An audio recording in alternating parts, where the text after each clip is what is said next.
Hi, my name is Farooq Khan and I have Gonzalo Correa with me. We are a student in Management 5320 class that's been taught by Dr. Zelbst, and we chose to do our project on portable catapult launcher for small aircraft. The patent number is for US is 6851647B1, and the primary inventor of this portable catapult launcher is Mr. Bernard Rosenbaum. And a little bit of why this catapult launcher was invented was it was designed to fulfill the needs of a lightweight portable apparatus that is capable of being carried and operated by a single person to launch unmanned, remotely piloted surveillance aircraft for US military use. What we are going to do is try to demonstrate what else it could be used for so that we can help suggest NASA some of the possible uses for this product.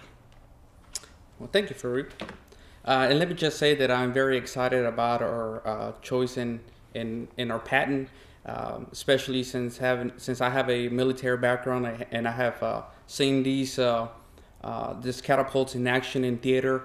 Also, I have a tie with a friend of mine that develops or creates his own small aircraft, and one of the things that he's had been lacking is a launcher. So it's something that I have a background with, not personally, but through connections. But a little bit more about the specs of the current technology, as Farouk already mentioned, is lightweight, it's portable. A single person can operate it. It can be taken into any remote areas, and that's what we as a team decided to focus on, and using the current technology as it is, perhaps scale it back or scale it forward a little bigger, but just mainly keeping the technology as it is and combining it with other technologies that we currently have. So, for example, the first thing that I want to talk about is border security. The U.S. border between U.S. and Mexico is roughly 1,969 miles long. That is very long. That is very long. I know that the U.S. military and border patrol are working together to come with solutions on how to battle this with a low amount of personnel that they have. And with this catapult, I think that they can use that technology alongside with small aircrafts that are already out there, being developed by people such as my friend's company. Right. And they can just merge them together instead of spending millions on additional personnel, both in the military side and the border patrol side, which is all the Department of Defense. Why not introduce this catapult launcher in different areas of the border and just enclose that loop? Exactly. They can use it with the amount of personnel that they have. Right. Certainly, if they add more personnel, they will be welcome. Exactly. However, where we can save a couple dollars for the government, the better. But having, as I mentioned already, additional personnel is higher cost, and even if they do send military units, which my unit was deployed there back in 2006, and they used military helicopters for surveillance, that is a high cost because they have to be activated through the either federal funds, state funds, and not only that, but the fuel that those aircrafts that we have to use for those aircrafts. Whereas a small portable platform that only will cost less than $5,000 to develop it, to market it, and to merge it with those small or mid-size surveillance aircraft, it will definitely and significantly reduce that cost for the government. So that's one way that we can use it. And thank you, Gonzalo, for telling us about the border security. And that will lead us into the second alternative that we looked at, was the cattle ranching. Cattle ranching is a big market in US where cattle farmers, they have to basically go in and monitor their herds in remote locations or at the edge of their property. And sometime, if it's at the end of the day, it takes them good 5 or 10 minutes to get there, or to find out if there's an accident that has happened with some of their farm animals. So the second suggestion that we came up was that it could be used as a cattle ranching tool, where we can use that catapult launcher and have a small or a mid-sized airplane launched by a farmer, where they'll be able to, do the surveillance of their entire ranch and keep an eye on their cattle at any given time.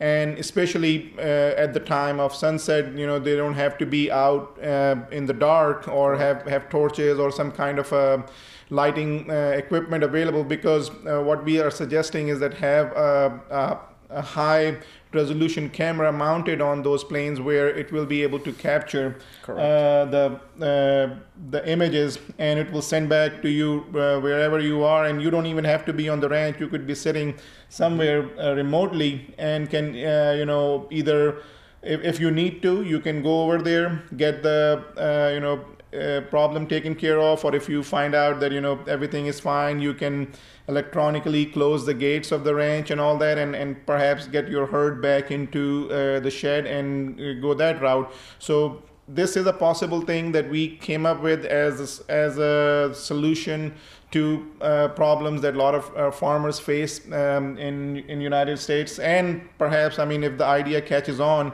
I'm pretty sure that could be implemented around the world also. So, if the market exists for it in United States, I'm pretty sure that is something that can be deployed overseas as well. And alongside with what Gonzalo said about using it for border security, that's another idea that we came up with. It will save time, energy in terms of cattle safety, as well as the personnel that you need to keep on hand for your cattle ranching.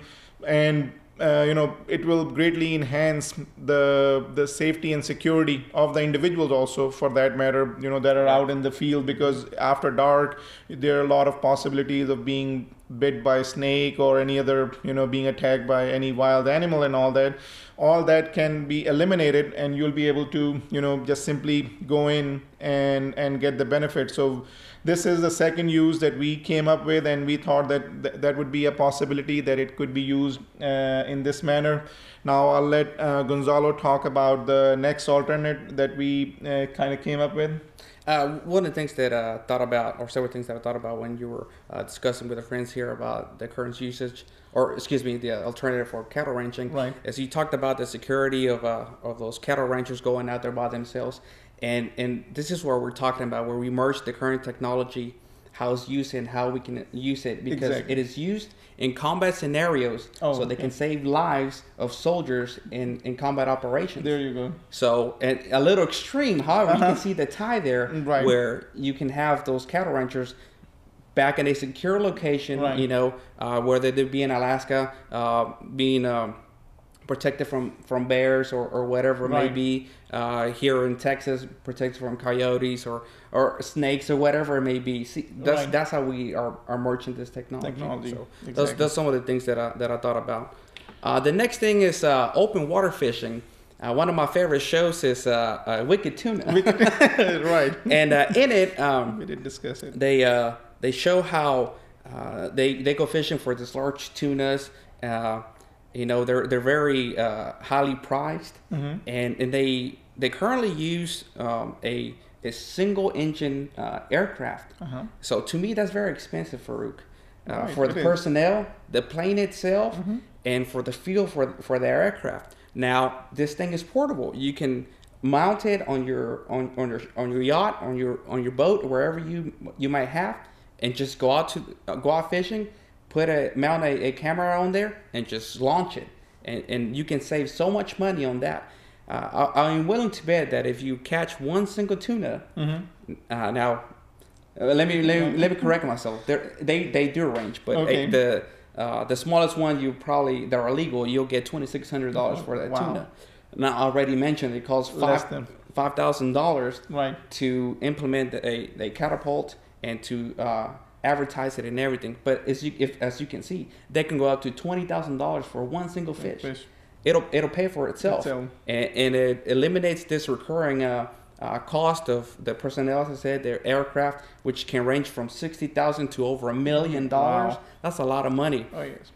And I did mention that my friend goes to or has his own business where he develops this rotary wing aircraft and self-propeller aircraft, and he goes out to yearly conventions on the East Coast, the Gulf Coast, and there's people out there. There's a market for these things, for security, for fishing. Wow. The market's already out there. He has the ability to make the aircraft, but they don't have a launcher, Farouk. Mm-hmm. And a lot of the problems with self-propelled aircraft, up to 85% of the error is caused during launch. Launcher thing. That's right. You can eliminate that with this launcher. Exactly. So I think is very applicable. Yes. And it goes back again into, we're not changing much of the patent. Patent, right? We're just merging it with other things that are out there, and we are creating new solutions. Exactly. So definitely.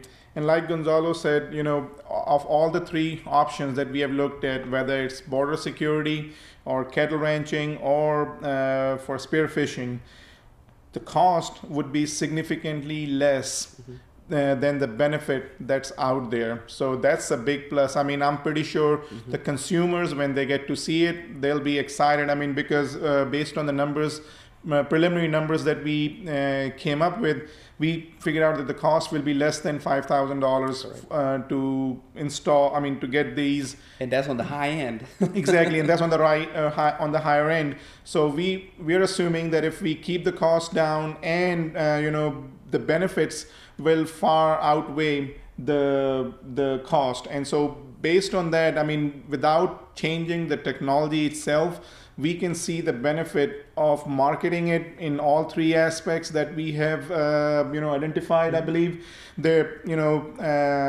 as you'll get to have the paper, you'll see that there's one favorite that we have, both of us. We have come up with that. We think that will be the most use for it. But on the other hand, we at the same time we found out that there's a huge market in all three arenas. Correct. Whether it's border security, kettle ranching, or the third one being the spearfishing.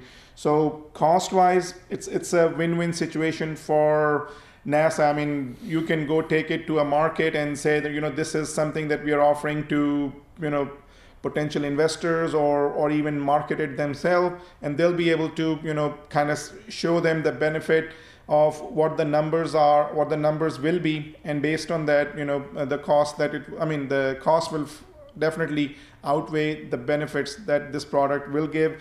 The good thing is that what Gonzalo suggested, that we are not changing the design much. All we are trying to do is keep the same design, but maybe retrofit it to where a small size airplane or a big size or a mid size airplane can be launched and can be used to do whatever is the desired outcome. So cost wise, as well as the benefits that we are getting out of it, we are definitely positive that it will be a good investment for NASA and for the inventor themselves also, to go forward with marketing this product, with getting with the maybe border security agencies, or with cattle ranching industry, or with the fishing industry, and all three avenues will yield them positive benefits out of this launch. And I'll turn it over to Gonzalo so that he can, summarize it, what we have kind of come up with, and all we have discussed, and we'll go from there. What I want to conclude by saying is, in our class we learned about that the innovation in our test, as a matter of fact. Right. The solution was there. This guy read an article that talked about how to improve your golf swing. Right. It had all the solutions. Right. Yet nobody went out and did something about it. He took the initiative. Exactly. And he came out with this wooden thing that he wrote on a sheet of paper. Exactly. And then went out and developed it. Now it was already it was already out there. Right. Yet no one took the initiative to put it into practice. Now NASA has this catapult out there that yes, the military has used it, but nobody else has used it. Correct. Before. And hopefully we're not at war all the time. Right. So, perhaps, we need to put it into practice into civilian terms, which we already did in personal, in government, in state. And it's we keep saying again, we don't want to change it too much. Right. Perhaps to scale. Right. And that's it. We want to merge it with things that are already out there. Exactly. And reduce the amount that is wasted in government funds, in private funds, in cattle ranching. Exactly. And just take advantage of this patent. This wonderful patent. And, like Gonzalo said, that, there's a huge market, we believe, based on the usage, whether it's for government agency to do border security, cattle ranchers. I mean, though we are an industrialized nation, but there's still a vast majority of the land is still used for farming and cattle ranching and things like that. So that could be used over there, and for fun and leisure activities, it could be easily used for your spearfishing or any other kind of fishing for that matter. But spearfishing was one that we basically kind of figured that that will benefit most out of it. And we want to thank you for giving us your time to listen to us and listen to our alternatives to this great patent. Once again, I'm very excited about it. I have experience with it in combat, and I have ties to it also with my friend that's looking for to buy this patent. And when I told him about it, he was excited and said, "How much will it cost? Can you get me in touch with these people?" So once again, we want to thank you and have a good day. Thank you very much for the opportunity for both of us to look at the patent and come up with possible alternatives that this product could be used for. Thank you again.